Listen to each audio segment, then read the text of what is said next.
है। संजीव बालियान साहब, मेरा पहला सवाल आपसे यही है, क्या आपको लगता है यह आंदोलन भारतीय जनता पार्टी पर जाटलैंड में, यानी वो मुजफ्फरनगर की बेल्ट जिसने 2014, 2017 और फिर 2019 में भी आपको जिताया और बीजेपी को भी बढ़त वहां से दिलाई, लेकिन अब राकेश टिकैत ने, आरएलडी ने वहां पर आपकी नींव को हिला दिया है? जी नहीं, मुझे नींव हिलेगी या नहीं हिलेगी ये तो 2022 के चुनाव में पता लगेगा। लेकिन ये जरूर है कि किसान आंदोलन के बहाने, चाहे आरएलडी हो, कांग्रेस हो या सपा हो, ये अपनी खोई हुई राजनीतिक जमीन को पाना चाहते हैं और समाज को तोड़ना चाहते हैं। हर गांव में तनाव पैदा करवाने का काम ये कर रहे हैं। इतना बढ़िया भाईचारा हमारे यहाँ था। सोरम गांव तो भाईचारे का प्रतीक है। सरुखाप पंचायत का हेडक्वार्टर है सोरम गांव पूरे देश का। एक ऐसे गांव में जो सरुखाप पंचायत का हेडक्वार्टर हो, वहाँ लोकदल के कार्यकर्ताओं के द्वारा जो सुनियोजित षड्यंत्र रचा गया, और इसकी कड़ी कहीं ना कहीं ये भी जुड़ती है कि दिल्ली से शुरू हुआ, पहले से नेता मौजूद थे। और तीसरी बात देखिए, इसमें सांप्रदायिक एंगल डालने का प्रयास किया गया कि वहाँ मस्जिदों से अनाउंसमेंट हुआ कि संजीव बालियान का विरोध करो, चूंकि उन्हें लगता है कि शायद मस्जिदों से ऐलान के बाद मुस्लिम ज़्यादा इकट्ठे होंगे, तो इसलिए ऐलान भी मस्जिदों से करवाया गया। तो हमारी ज़मीन तो कितनी खिसकी कितनी नहीं, ये 2022 में पता लगेगी। लेकिन जो सारे दल मिलकर भी हमारी ज़मीन नहीं खिसवा का पाए 2019 में, वो अब अलग अलग प्रयास कर रहे हैं कि कहीं ना कहीं भारतीय जनता पार्टी को डेंट पहुंचाया जाए। लेकिन मुझे लगता है कि समाज को जोड़ने का काम करना चाहिए। मुद्दे, चाहे किसानों की अपने मुद्दे अपनी जगह है, हमारी राजनीति अपनी जगह है, लेकिन जो ये लोग 13वीं के कार्यक्रम में इस तरह की हरकत कर रहे हैं, समाज को तोड़ने का काम कर रहे हैं, हर गांव में जो तनाव पैदा किया जा रहा है। आज एक बहुत बड़े नेता और पहुंचे हैं सोरम गांव में, आज सुबह सुबह उनका स्वागत किया है मुजफ्फरनगर की जनता ने। 1.25 साल बाद यहाँ से चुनाव लड़े थे, 1.25 साल बाद वापस आए हैं। तो इससे पहले सोरम गांव वो गांव है जहाँ 2013 के दंगों में हत्याएं हुई थी। जी जी, बड़े भी हो सकता है बालियान साहब, ये जो किसान कानून आया उसके चलते भारतीय जनता पार्टी अनपॉपुलर हो गई हो, जिस वजह से वहां पे, मैं मानता हूं, मैं आपकी बात से डिसएग्री नहीं करता। बात 13वीं का कार्यक्रम था। 13वीं के कार्यक्रम में निश्चित तौर पर जब किसी की शोक सभा में जाते तो इस तरह के अनर्गल राजनीति के काम नहीं होते, लेकिन हो सकता है कि विरोध होना शुरू हो गया हो, क्योंकि आपका विरोध 2 जगह और भी हुआ। देखिए, जी नहीं, मेरा 2 जगह बात हुई है। परसों में भैंसवाल गांव में था। ये भैंसवाल गांव बत्तीसा खाप के चौधरी देवीर सिंह के यहाँ मैं गया था। वहाँ भी यही हुआ कि जब मैं उनके घर से उनसे मिलकर निकल रहा था तो समाजवादी पार्टी के पूर्व प्रत्याशी का घर, उनसे घर से छोड़ के 4 घर छोड़ के उनका घर है। समाजवादी पार्टी के पूर्व प्रत्याशी के भतीजे और भाई 10 से 12 लोग वहाँ खड़े हुए नारे लगाए। 10,000 की आबादी में 10 लोग आते हैं तो विरोध। सोरम गांव की 20,000 आबादी है, 20,000 आबादी में 5 लोग आते हैं लोकदल के तो विरोध। तो साहब, ऐसा तो हर कोई भी गांव नहीं है इस देश में जहां विभिन्न पार्टियों के लोग ना रहते हों। लेकिन भाईचारा खत्म करने का काम हम तो नहीं कर रहे, ये लोग कर रहे हैं। इनके लोग हर गांव में, मेरे कार्यकर्ता भी हैं, अगर मैं अपने कार्यकर्ताओं को इनका विरोध करो तो अलग बात है। ये किसान का चोला ओढ़ के कहीं ना कहीं अपनी राजनीतिक रोटियां सेकना चाहते हैं लोग। 2013 में जब सोरम गांव में हत्याएं हुई।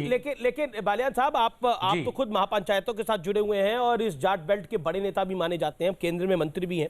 मैं आपसे सवाल पूछता हूं कि कई महापंचायतें भी, उन महापंचायतों में किसान महापंचायत भी हुई, जाट महापंचायत भी हुई, उसमें कहा गया कि हम भारतीय जनता पार्टी के नेताओं को किसी शादी में नहीं बुलाएंगे, किसी शोक सभा में नहीं बुलाएंगे, ये सब तक कहा गया। अब विपक्ष तो ये तक कह रहा है कि कई जगह बोर्ड लगा दिए गए हैं कि बीजेपी के नेता अलाउड नहीं है। देखिए, मैं मुजफ्फरनगर में हूं, 1 हफ्ते से हर जगह जा रहा हूं। किसी पार्टी का कोई कार्यकर्ता एक बोर्ड लगाएगा और थोड़ी देर में वहां से भाग जाएगा, तो ऐसे बोर्ड तो मैं हर गांव में लगवा दूंगा इस देश में। भारतीय जनता पार्टी से बड़ी कोई पार्टी नहीं है, हमारे गांव में लगवा सकते हैं। ये कार्यकर्ताओं के द्वारा किए गए कार्य हैं। वो कार्यकर्ता पहले से भी हमारे साथ नहीं थे तो आगे भी नहीं रहेंगे। वे अलग अलग पार्टियों के, अलग अलग विरोधी दलों के कार्यकर्ता हैं, लेकिन वे ऐसी हरकतों पर आ रहे हैं, यही चिंता की बात है। हम गरिमा के साथ राजनीति करना चाहते हैं, सबको अपनी बात कहने का अधिकार है। आज चौधरी साहब आए, मेरा क्षेत्र है, मेरा गांव है। चौधरी साहब 2013 में इसी सोरम गांव में जब हत्याएं हुई पूर्वालियान में, हमारे लोग मार दिए गए, केंद्र सरकार में मंत्री थे, जब तो सोरम नहीं आए। अगर सोरम में हाथापाई हुई तो दिल्ली से पहुंच गए। हम भी करा सकते थे काम, लेकिन हमने कदापि उचित नहीं समझा। बड़े नेता हैं, सीनियर हैं, उनका सबका सम्मान करते हैं। जहां तक बात है भारतीय जनता पार्टी पर पाबंदी लगाने की, मैं पहले भी कह चुका हूं कि चौधरी नरेश टिकैत ने जो बयान दिया था वो खाप चौधरी की हैसियत से नहीं दिया था। वो किसान यूनियन की पंचायत में दिया था, और अगले दिन उन्होंने क्लेरिफाई भी कर दिया था। राकेश टिकैत जी ने दिल्ली से भी क्लेरिफाई किया कि नहीं, हमारी कोई मंशा नहीं है और सब लोग आ जा सकते हैं, सब सम्मान के साथ एक दूसरे की बात सुने, राकेश अपनी टिकैत बात की तो जनप्रतिनिधि तक पहुंचाई जाए। हो गई है। राकेश टिकैत तो अपने आप को बहुत बड़ा जाट नेता मानते हैं। उनको लगता है कि अभी तक तो वो कानून वापसी की बात करें, अभी तक उन्होंने गद्दी वापसी का राग छेड़ा नहीं, अगर छेड़ेंगे तो बड़ा बवाल हो जाएगा। उनको लगता है कि उनके इशारे पे सपा कांग्रेस सब चल रही है इस समय। आरएलडी की तो बात ही छोड़िए। देखिए, मैं अगर ऐसी बात है तो वो तो उनकी इच्छा है, और लोकतंत्र में सबकी इच्छाओं का सम्मान है। कोई भी राजनीतिक क्षेत्र में आ सकता है, कोई भी किसान क्षेत्र में काम कर सकता है, ये उनकी अपनी इच्छा है। मेरी टिप्पणी इस मामले में कम से कम उचित नहीं रहेगी, क्योंकि सबको अधिकार है, किसी को कुछ लगता है, कहीं कुछ करना चाहता है तो स्वागत है। और किसान नेता ही देख रहे हैं, लेकिन अब तो वो नेता बनने जा रहे हैं। हालांकि वो 2014 में भी चुनाव लड़े थे, इसमें कोई दोराई नहीं है, आरएलडी के समर्थन से। उससे पहले भी चुनाव लड़े कांग्रेस के समर्थन से। लेकिन पॉइंट ये क्या वो कह रहे हैं कि उन्होंने एक बड़ा बयान दिया कि मैं गुजरात को आजाद कराना चाहता हूं। उनको लगता है गुजरात अभी तक आजाद ही नहीं है, ये भी उन्होंने बयान दिया। कहा मैं पूरे देश का भ्रमण करूंगा। देखिए, अगर वो ये बयान देते कि मैं गुजरात जैसा प्रदेश उत्तर प्रदेश को बनवाने में सरकार का सहयोग करूंगा, तो मैं बहुत तहे दिल से स्वागत करता। जो विकास गुजरात में, अगर वैसा विकास उत्तर प्रदेश में हो जाए तो क्या बात है। तो विकास के मॉडल के रूप में लेते तो मुझे ज़्यादा अच्छा लगता, और मैं भी उनके सुर में सुर मिलाता कि नहीं, उत्तर प्रदेश का भी इसी तरह से विकास होना चाहिए और किसान नेता भी इसमें सहयोग करेंगे, तो बल्ले बल्ले। तो उनका बयान इस तरह से आना चाहिए था, तो मुझे ज़्यादा खुशी होती। लेकिन देखिए बालियान साहब, 2019 के आखिरी दौर में, जब आखिरी दौर का चुनाव प्रचार हो रहा था, तो वो आपके साथ थे, आपके साथ प्रचार कर रहे थे। लेकिन अब ऐसी क्या स्थिति बन गई कि आप उन्हें समझा नहीं पा रहे? क्योंकि आप एक कड़ी मान सकते हैं आपको सरकार के बीच में और इन नेताओं के बीच में। तो क्या बात है कि आप सरकार को भी नहीं समझा पा रहे कि कानून वापस ले लो, और इन्हें भी नहीं समझा पा रहे? देखिए, ऐसा नहीं कि चुनाव प्रचार राकेश टिकैत जी ने नहीं किया, चूंकि किसान यूनियन अराजनीतिक है मुख्य रूप से। जब से चौधरी महेंद्र सिंह टिकैत थे, हमेशा अराजनीतिक रही है, लेकिन व्यक्तिगत संबंध मेरे बहुत अच्छे हैं। दूसरी बात यह है कि हम एक ही खाप के हैं, एक ही खाप को हमारे यहाँ परिवार माना जाता है, तो हम एक ही परिवार के हैं। राजनीतिक अलग अलग है, उनका काम, वो किसान आंदोलन में काम करते हैं, मैं राजनीतिक क्षेत्र में। उस संबंध, अब बिलों के ऊपर हमारे मतभेद हो सकते हैं, वो बिल चाहते हैं गलत है, मैं कहता हूं बिल अच्छे हैं। मेरी सरकार का पक्ष मैं जनता के बीच में रख रहा हूं, अपना पक्ष वो रख रहे हैं। बातचीत की संभावनाएं हमेशा खुली रहती हैं। मैं तो चाहता हूं उस मुद्दे का सकारात्मक हल हो, बातचीत से हल हो। पहले भी बातचीत हुई, मैं तो अपील करूंगा सबसे, एक बार फिर बातचीत के टेबल पे बैठें। और किसान, कहीं ना कहीं किसानों को हम बातचीत करके मनाना चाहते हैं। 3 महीने हो चुके आंदोलन को, शायद पहला आंदोलन होगा कि जिसमें मोदी जी के ये सोच है कि किसान अन्नदाता के ऊपर एक लाठी ना पड़े, कहीं एक तुनका नहीं टूटा, एक किसान को अपमानित करने का काम हमने नहीं किया। हमने किसान को सम्मान देने का काम किया है, और से सम्मान बातचीत करके इस आंदोलन की वापसी हम चाहते हैं। देखिए, प्रियंका गांधी भी महापंचायतों में जा रही है। वो कह रही है कि भारतीय जनता पार्टी से सावधान रहना चाहिए, कहीं गोवर्धन ही ना बेच दें ये लोग। क्या आपको लगता है, आप बोलते हैं ये हेलीकॉप्टर नेता है, आप अक्सर ये बात को बोलते हैं ये हेलीकॉप्टर नेता है, मैं आपसे जानना चाहता हूं, लेकिन ये हेलीकॉप्टर नेता अब जमीन पे उतर रहे हैं, आपकी जुबान से ये हेलीकॉप्टर नेता अब जमीन से उतर रहे हैं, देखिए, और आपको जमीन पे उतरने नहीं दे रहे हैं, तो इसका मतलब क्या है?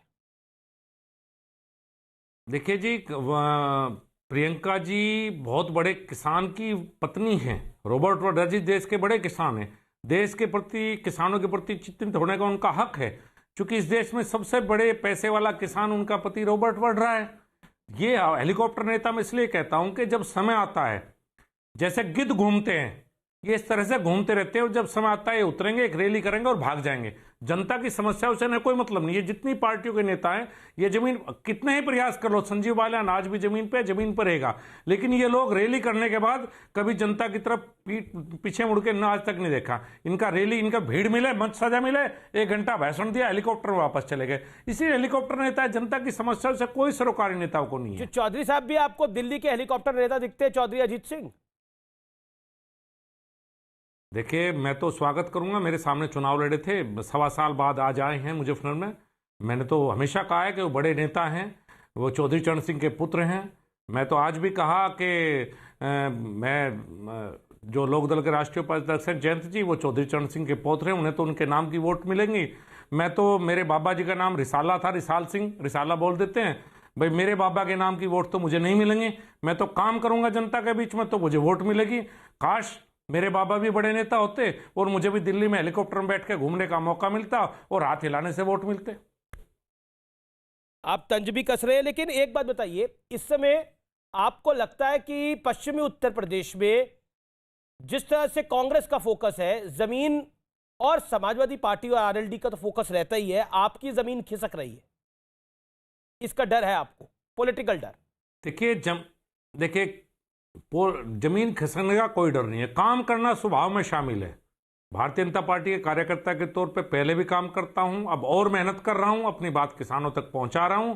और किसकी जमीन खिसकेगी किसकी नहीं, ये फैसला तो साफ जनता करेगी। ये फैसला ना संजीव बालियान कर सकता, ना कांग्रेस, ना सपा, ना आरएलडी। जब बहुत ज्यादा दूर नहीं है 2022, जब उत्तर प्रदेश में एक बार फिर भारतीय जनता पार्टी की सरकार योगी जी के नेतृत्व में बनेगी और जब मोदी जी एक बार आएंगे ग्राउंड पे, तो अपने आप सब चीजें समझ में आ जाएंगी। मुझे उम्मीद है कि मैं अभी जमीन खिसकना नहीं खिसकना बाद में करेंगे। आपने बोला मस्जिदों से अनाउंसमेंट हुई, उसके बाद विरोध में लोग जुट गए। क्या आपको लगता है आप इसको सांप्रदायिक एंगल दे रहे हैं? ये सवाल है मेरा। अगर मैं आपसे एक निवेदन करूं, आप रिपोर्ट ले लीजिए, अगर मैं झूठ बोल रहा हूं, सोनम गांव में 5-6 मस्जिदें हैं, अगर मस्जिद से अनाउंसमेंट ना हुआ हो, अगर मैंने आज प्रेस कॉन्फ्रेंस में भी कहा है कि निष्पक्ष जांच हो, लोकदल के नेताओं की कॉल डिटेल निकाली जाए दिल्ली से लेके यहां तक, और जो वे 5-6 लड़के थे उनकी कॉल डिटेल निकाली जाए, और मस्जिद में अनाउंसमेंट हुई या नहीं उठी, अगर मैं दोषी तो मुझे दंड दीजिए और वो दोषी तो उनको दंड दीजिए। मैं चैलेंज करता हूं, अगर मस्जिद से अनाउंसमेंट ना हुई हो तो संजीव बालियान राजनीति छोड़ देगा, आपके सामने कह रहा हूं। ठीक है संजीव बालियान, आपने स्पष्टता से बात करी, आपका बहुत बहुत शुक्रिया हमारे साथ जुड़ने के लिए इस चर्चा के अंदर। Thank you so much Sanjeev Baliyan, news 18 पर अपनी बात को रखने के लिए। अब मैं सीधा रुख करता हूं कांग्रेस के प्रवक्ता का पवन खेड़ा। पवन खेड़ा, आपने केंद्रीय